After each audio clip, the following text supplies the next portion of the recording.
भाई साथी है बर्खास्त, कौन है इसका जिम्मेवार? मैनेजमेंट मैनेजमेंट मैनेजमेंट मुर्दाबाद। दूर एकता जिंदाबाद जिंदाबाद जिंदाबाद हमारा भाईचारा जिंदाबाद जिंदाबाद जिंदाबाद बेलसोनिका यूनियन जिंदाबाद जिंदाबाद जिंदाबाद। बेलसोनिका यूनियन के पंजीकरण को बहाल करो, बहाल करो बहाल करो। काम से निकाले गए साथियों को वापस लो, वापस लो वापस लो। किस तरीके से देख रहे हैं? अब अकाउंट पे आपके प्रहार हो गया है, सरकार का कोई आपको सपोर्ट नहीं मिल रहा है, बल्कि जो श्रम विभाग आपके लिए काम करता है उसका भी कोई सपोर्ट नहीं मिल रहा है। सर देखिए, इसमें यूनियन पे पूरा मिली भगत करके मैनेजमेंट ने, श्रम विभाग ने और शासन प्रशासन ने मिलके हमला किया है। क्योंकि जो बेलसोनिका यूनियन है वो लगातार 2014 से संघर्ष में रही है और यही बात इनको खल नहीं रही है। गैर कानूनी तरीके से जो है यूनियन के पंजीकरण को ही रद्द कर दिया। मजदूरों के आंदोलन को तोड़ने के लिए कहाँ हमला होता है, उसकी आर्थिक स्थिति पर हमला होता है। मजदूर का रोज का कमाना और रोज का खाना है। नमस्कार, स्वागत है आपका न्यू इंडिया न्यूज नेटवर्क पर। मैं हूं योगेश कुमार आर्या। हरियाणा के गुरुग्राम में अभी हम मौजूद हैं। रात का समय हो चुका है, लेकिन लगातार बेलसोनिका के जो कर्मचारी हैं वो अपनी हक की आवाज़ के लिए यहाँ पर लड़ रहे हैं। लेकिन एक आंदोलन की लड़ाई लड़ना कितना कठिन हो जाता है, ये आज हम आपको इन्हीं के माध्यम से रूबरू कराएंगे। क्योंकि लगातार पिछले 48 दिन से ये लड़ाई चल रही है, लेकिन सरकार का जो शासन प्रशासन है उसके कानों पर जू नहीं रौंग रही है।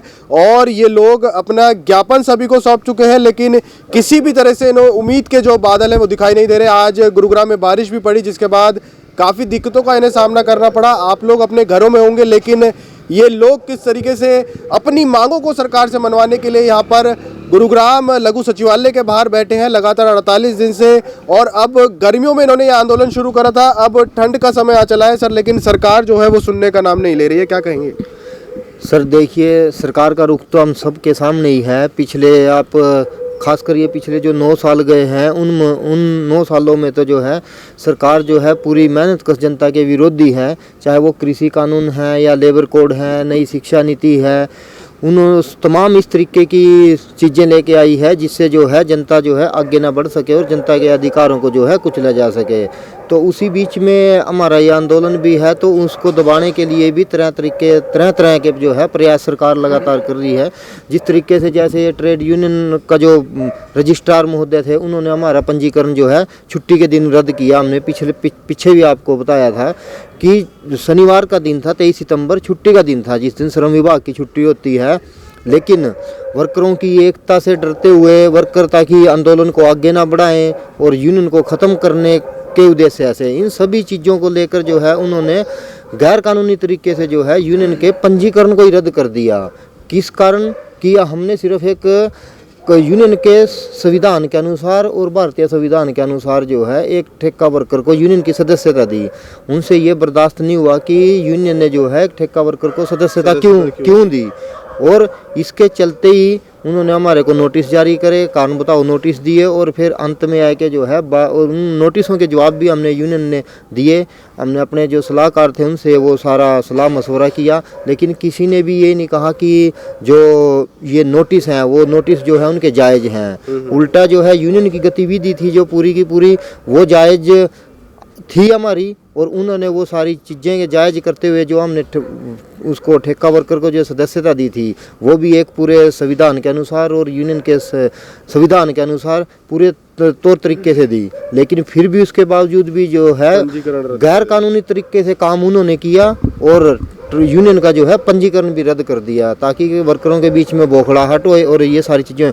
और एक मज़ेदार बात मैं और बताऊं, यहाँ तक कि जो है पीछे जो है अभी कुछ दिन पहले जो है यूनियन के जो है अकाउंट को भी जो है बंद करवाने की कोशिश पूरी की पूरी करी गई। जबकि हाई कोर्ट ने साफ तौर पे अभी आंदोलन के बीच में, जबकि साफ तौर पे जो है हाई कोर्ट से जो ऑर्डर है 13 अक्टूबर का हमारे पास, जो रजिस्ट्रार महोदय के द्वारा ये अपने ऑर्डर में ट्रेड यूनियन इसको बेलसोनिका को रद्द करते हुए ये भी पास किया गया था कि इस अकाउंट में जितने भी पैसे हैं इसको 20 दिन के अंदर जो है वर्करों के बीच में बांट दिया जाए जो भी इसके सदस्य हैं। लेकिन उस मैटर पे जो है हाई कोर्ट में सुनवाई हुई और इस चीज़ पर जो है हाई कोर्ट ने रोक लगाई। लेकिन इसके बावजूद भी मैनेजमेंट के कोई एजेंट जो है बैंक में जाके जो है एक कार्रवाई करी उन्होंने और उस अकाउंट को भी होल्ड करवाया गया और अभी हम उसमें लगे हुए हैं कि उस अकाउंट को खुलवाया जाए।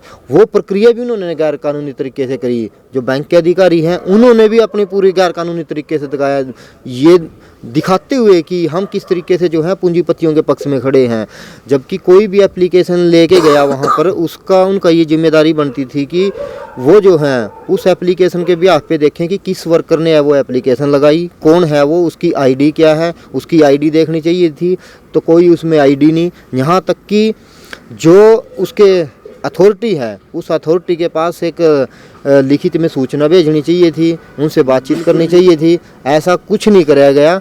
और जो है अभी हमें पिछले 2-3 दिन पहले ये बात पता लगी, जब हम यूनियन के अकाउंट में बैंक में कुछ काम करवाने के लिए गए तो पता लगा कि आपका अकाउंट जो है बंद पड़ा है। और जब उसकी डिटेल ली तो कोई एक ऐसा आदमी जो ना तो फैक्ट्री से संबंध रखता है ना हमारे वर्कर है वो कोई, तो वो है कि जो है अकाउंट को बंद करवा देता है और उसकी एप्लीकेशन को स्वीकार कर लेते हैं। और हम जब उसको खुलवाने के लिए जाते हैं, फ्रीज किया जो अकाउंट है, तब उल्टा हमारे से ही बोलते हैं कि आप जो है उन वर्करों से लिखवा के लेके आओ। अच्छा। तो हम वर्करों से क्यों लिखवा के लेके आए जब आपने ये कार्रवाई करी? आपने ना तो यूनियन को नोटिस दिया, ना ही वर्करों की कोई आईडी ली। आप जो है उससे बात करिए ना जिससे आपने जो है वो अकाउंट जिस फ्रीज करवाया, कोई एप्लीकेशन दी होगी, वो उसने देखी सिर्फ आपने? एप्लीकेशन, हाँ वो एप्लीकेशन हमने देखी। किस नाम से थी वो कोई लड़का था, कोई बारी, जिसके ऊपर कोई आइडेंटिटी नहीं थी उसकी कुछ भी, सिर्फ एक मोबाइल नंबर लिखा हुआ था। उस मोबाइल नंबर पे जब हमने बातचीत करने की कोशिश करी तो जिस भी नंबर से कोशिश करते हैं हम, वो उस नंबर को ब्लॉक कर देता है। ये क्या सर, क्या कहेंगे जिस तरह की ये बिल्कुल गैर कानूनी तरह से तानाशाही का एक रवैया, जैसे कि आंदोलन को खत्म करने के लिए अब आपके अकाउंट पे भी प्रहार किया जा रहा है, क्या कहेंगे? सर ये तो एक बहुत ही निंदनीय और शर्मनाक घटना है। मजदूरों के आंदोलन को तोड़ने के लिए कहाँ हमला होता है, उसकी आर्थिक स्थिति पर हमला होता है। मजदूर का रोज का कमाना और रोज का खाना है। किसान आंदोलन में क्या था भाई, अपना थोड़ा काम किया फिर आगे। मजदूर का तो अगर एक दिन भी नहीं कमाने के लिए जाएगा तो अगले दिन खाएगा कहाँ से? तो मैनेजमेंट या सरकार भी इसी चीज़ को देखते हुए मजदूर की आर्थिक स्थिति पर हमला करती है, जिससे कि मजदूर दिन पर दिन टूटता चला जाए और सारे जो हमारे एजेंडे हैं उसमें हम सक्सीज हो जाएं। तो आप देख सकते हैं जैसे कि इन्होंने बताया कि मजदूर जो है डेली खा के कमाने वाला होता है और प्रहार कहाँ किया गया है इनके अकाउंट पे। सर किस तरीके से देख रहे हैं, अब अकाउंट पे आपके प्रहार हो गया है, सरकार का कोई आपको सपोर्ट नहीं मिल रहा है, बल्कि जो श्रम विभाग आपके लिए काम करता है उसका भी कोई सपोर्ट नहीं मिल रहा है। सर देखिए, इसमें यूनियन पे पूरा मिली भगत करके मैनेजमेंट ने, श्रम विभाग ने और शासन प्रशासन ने मिलके हमला किया है। क्योंकि जो बेलसोनिका यूनियन है वो लगातार 2014 से संघर्ष में रही है और यही बात इनको खल नहीं रही है। बार बार वो बोलते भी हैं कि तुम जेएनयू जाते हो, तुम किसी भी संगठन के साथ मिल जाते हो, उनके हक की बात करते हो, ये हमें सहन नहीं हो रही है और तुम अपनी बात नहीं करते हो। वो चाहते हैं कि ये सब मजदूरों को छोड़ दें, उनकी जो छटने की मंशा है उसको पूरी होने दें। पूरा श्रम विभाग यहाँ से गुड़गांव से लेके चंडीगढ़ तक मिला हुआ है और रजिस्ट्रार भी उसने मिलके ही जो यूनियन का पंजीकरण है वो रद्द करवाया है। सर भाजपा की डबल इंजन की सरकार में आपको लगा था कि इस तरह की मानसिकता कभी होगी कि भैया यहाँ पर जो आम आदमी है उसके अकाउंट पे प्रहार किया जाएगा, किस लिए? ताकि आंदोलन को ख़त्म किया जा सके। पहली तो बात है, जो भाजपा सरकार है, सरकार की नीतियाँ यही हैं, चाहे गवर्नमेंट सेक्टर हो चाहे प्राइवेट सेक्टर हो। अगर गवर्नमेंट सेक्टर में बात करें तो एच कारण के थ्रू भी जो है बंधुआ मजदूर ले रहे हैं वो, ठीक उसी प्रकार जो है प्राइवेट सेक्टर में बिना लेबर कोड जो 2019-20 में पारित किए थे उनके तहत ही खुली छूट दी थी फैक्ट्री के मालिकों को, भाई ठीक है जी आप लो 8-8 हज़ार रुपये वाला वर्कर, आपको ज़रूरत ही नहीं है परमानेंट वर्कर रखने की। ये तो नीतियाँ इनकी साफ तौर पे पहले से दिखाई दे रही थी कि भाई आम मजदूर हैं, चाहे मजदूर हो चाहे किसान हो, उनके लिए आप नहीं करोगे। वो सिर्फ जो कर रही है भाजपा सरकार वो बड़े बड़े पूंजीपतियों के लिए ही कर पा रही है अब तक। और रही बात जो अकाउंट को सीज करने की या और थी, ये सब जो है एक षड्यंत्र रचा जा रहा है, षड्यंत्र रचा जा रहा है, क्योंकि 2014 से लेकर अब तक बेलसोनिका यूनियन स्ट्रगल में रही है, जैसे प्रधान जी ने भी बताया था।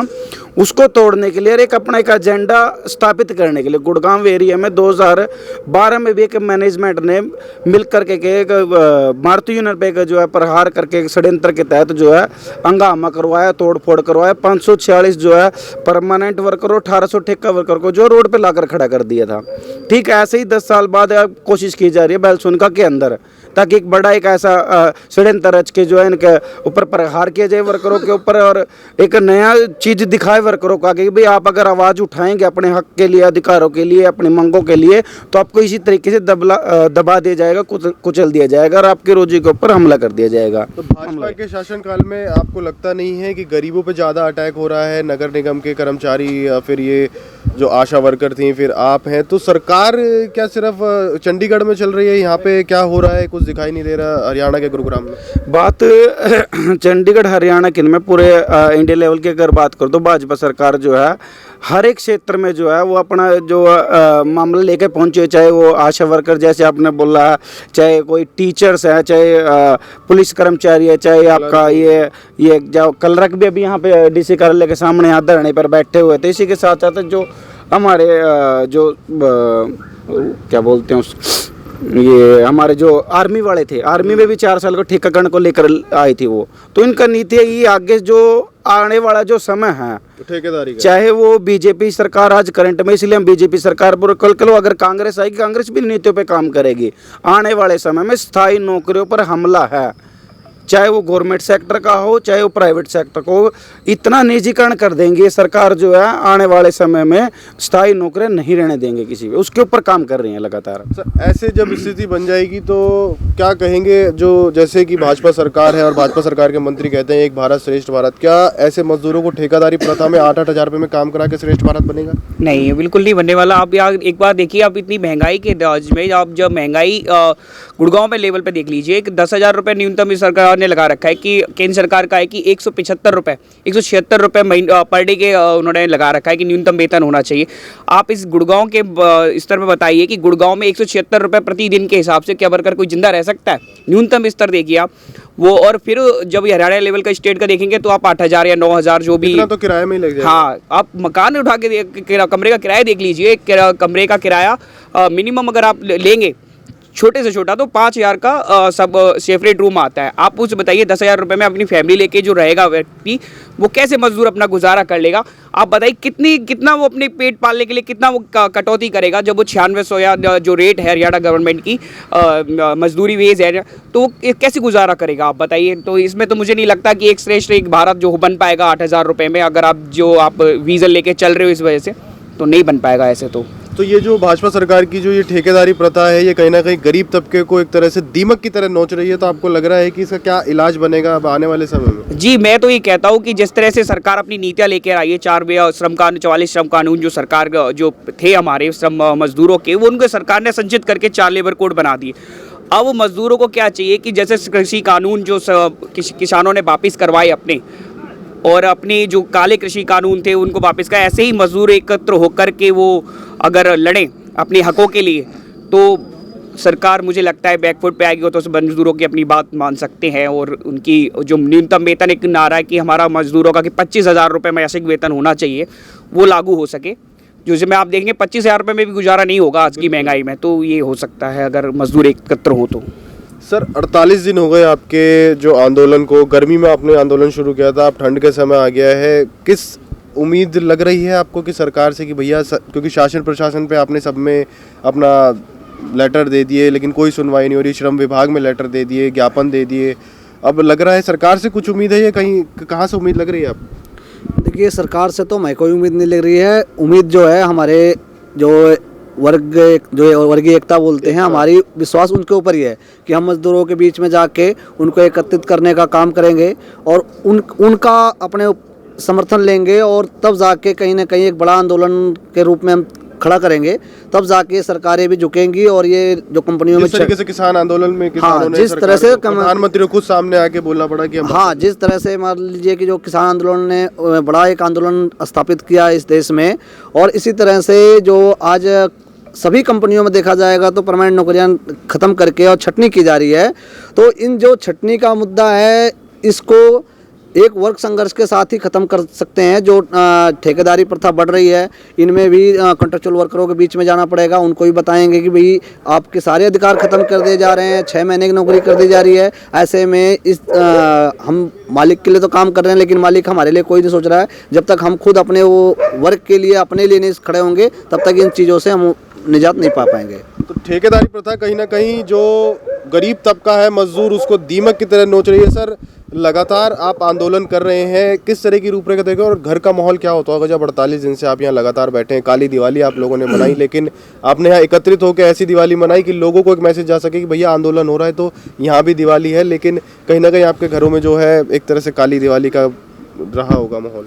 भाई घर की स्थिति तो दिनों दिन कमज़ोर होती जा रही है। भाई घर बच्चे भी है, परिवार भी है, हर सुविधा घर पर जो घर ज़रूरतमंद है वो हर चीज़ की ज़रूरत होती है। बिल्कुल। तो यहाँ 48 दिन हो गए, 2 महीने हो गए, सैलरी आई नहीं, तो बहुत मुश्किल घर का गुजारा है। जे इसी हिसाब से रहे तो आगे ज़्यादा लंबा धरना किस हिसाब से चलेगा, ये तो एक सोचने पर मजबूर ही होना पड़ेगा। ये भी आपकी एकता ही है कि आज आप लड़ाई लड़ रहे हैं।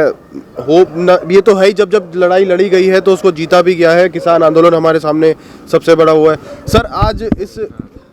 सर, ये जो लड़ाई अब लड़ी जा रही है, किसान आंदोलन में भी लड़ाई लड़ी गई, तो लड़ाई अक्सर लड़ी जाती है जीतने के लिए। आपको लग रहा है कि हरियाणा के इस गुरु द्रोणाचार्य की धरती पर आपने 48 दिन से आंदोलन चलाया है, क्या इसमें जीत मिलेगी? सरकार की कोई मंशा या नीति या नीयत लग रही है आपको? सरकार की तो मंशा नहीं है कि मज़दूरों को जीत हासिल मिले या मज़दूरों को अधिकार मिले, पर हमें भरोसा है, अपने जो मज़दूर हैं उन पे भरोसा है कि इस आंदोलन को और ज़्यादा मजबूत करेंगे और हम जीत हासिल करेंगे। आप अभी भी देखेंगे ये पूरा जो इंतज़ाम है, कंपनी में जो वर्कर है उन्होंने इंतज़ाम किया है। वर्कर जो है लंबे समय से जो अपनी जो वेज है उसमें से कुछ वेतन निकाल के अपने जो बाकी 22 साथी हैं उनको दे रहे हैं। तो ये आंदोलन की मजबूती है और इस पैगाम को जो है हम गुड़गांव के या IMT मानेसर के साथ साथ पूरे देश में भी ले जाएंगे कि जब तक मजदूर नहीं लड़ेगा तो ये समस्या आज बेलसोनिका के ऊपर है, कल मारुति के ऊपर आएगी, कल तीसरी फैक्ट्री के ऊपर आएगी। तो लड़ना ही एक इसका समाधान है कि अपनी व्यापक एकता के साथ में, और बेलसोनिका का आंदोलन एक मिसाल बनेगा बाकी जो मजदूर आंदोलन है उसके लिए कि कैसे आंदोलन लड़ा जाता है और जीता जाता है। 5 राज्यों में चुनाव हुए, हमने देखा भाजपा के नेताओं ने बड़े बड़े भाषण दिए, हम गरीब पिछड़ों की सरकार हैं, दलित या OBC ये वो। अब यहाँ पर जो मजदूर लड़ाई लड़ रहे हैं 5 राज्यों में, जहाँ जहाँ चुनाव होते हैं सबको दिखता है गरीब, लेकिन यहाँ नहीं दिखता। ये तो कह सकते हैं कि चुनावी स्टंट होते हैं। खुद इनके गृह मंत्री ने एक समय में बोला कि चुनाव के टाइम में जो बातें की जाती है वो जुमला होता है। तो खुद ये अपनी नज़रों में गिरे हुए हैं, जनता के बीच में जाने के लिए इनके पास कोई मुद्दे नहीं है।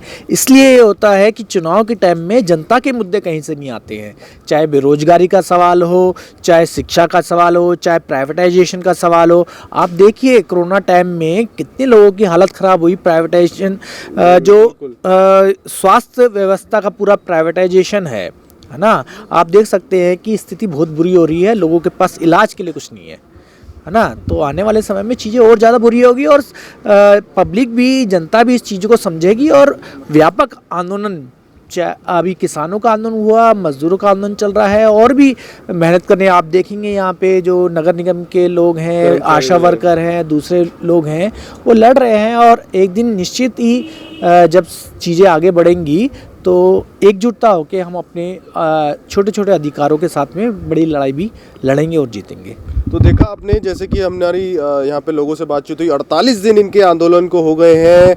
बारिश, आंधी, धूल धक्कड़ सब में ये लोग लगे हुए हैं।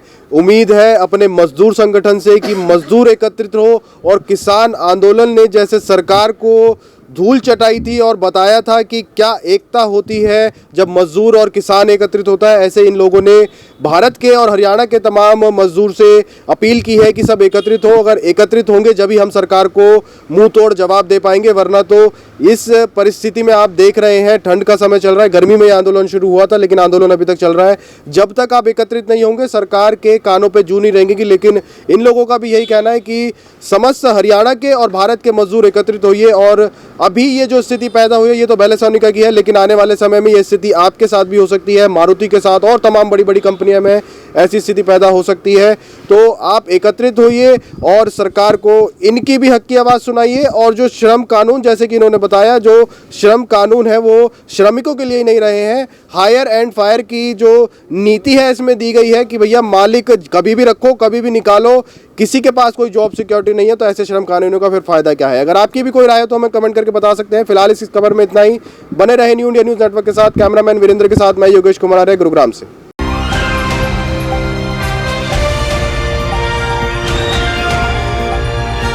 दिल्ली, हरियाणा, उत्तर प्रदेश, राजस्थान की हर खबर के साथ देखते रहिए न्यू इंडिया न्यूज़ नेटवर्क।